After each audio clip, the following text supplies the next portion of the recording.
Mana kuni kecha Hindiston va Pokiston o'rtasida ziddiyatlar boshlandi. Mana shunga sizni munosabatingizni bilmoqchi edim. Bular endi dunyo maydonida global siyosatni o'yinlari.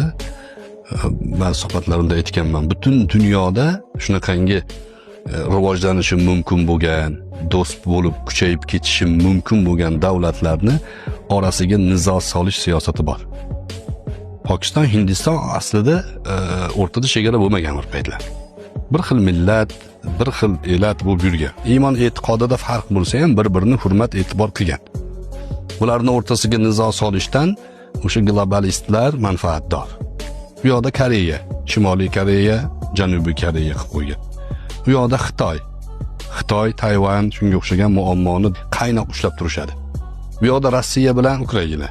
Ikkalasi ham bitta millat bo'lsa, qoni bir, ajdodi bir bo'lsa, tili bir bo'lsa, bularni o'rtasiga nizo solishdan siyosiy manfaatlar bor.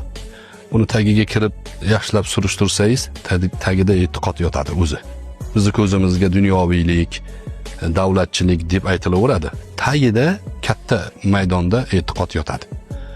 Shu boshqa mamlakatlarni urushtirib qo'yilsa, bu urushni qo'zg'agan tashkilotlar manfaat ko'radi, foyda ko'radi. Endi aytganingizdek biz tinch mamlakatdamiz, buni qadriga yetgan bor, yetmagan bor. Mana shu holatlarni ko'rganda qadriga yetishimiz kerak. O'rta Osiyodagi tinchlik tekinga kelayotgani yo'q. Qancha fidokorlar, qancha aqli, zakovati yetuk millatini o'ylayotgan odamlar orqali xizmat qilyapti. Oldinda turib ham xizmat qilyapti. Men mana shu hozirgi kundagi O'zbekiston prezidentining siyosatini dunyo maydonida reytingda 10talikka kiradi deb o'ylayman. Chunki tinchlikparvarlikka qaratilgan biz yon qo'shnilarimiz bilan qanaqa aloqalarni tiklab tashlayapti-da.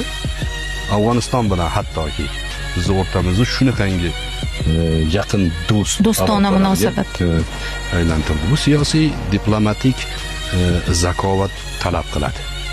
Bu muhim. Shu asosda xizmat qilinyapti.